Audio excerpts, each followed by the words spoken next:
Privilege, Charles, to for Sri Lanka to host the World Tourism Day celebrations this year.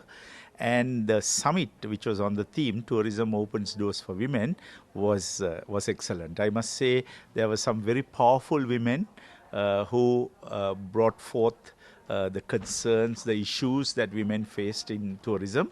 One of them was that while there are large numbers, engaged in tourism, they were still working at levels that were not exactly the decision-making levels. So the need to have more women in decision-making was one issue that came up.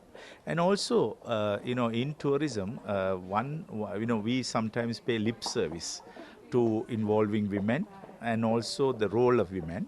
And even my minister, in his opening presentation, said very specifically that it is time for us to walk the talk.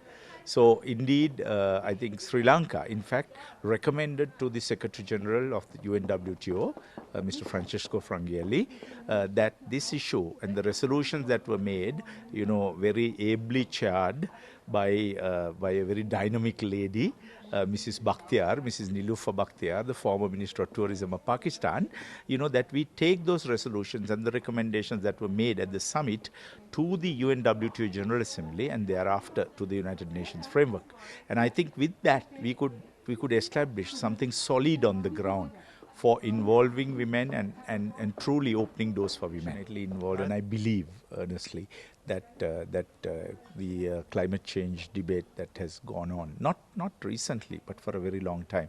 As I indicated, it was 1974 when I was involved in a project at the East-West Center in Hawaii, where I was a graduate student with a professor from University of Davis, Kenneth Watt, who also wrote, by the way, Titanic Effect, which showed that the American economy can indeed sink, and he, together with us, a team of us, we carried out this research called Unsteady State Problems of Growth, Culture and Environment.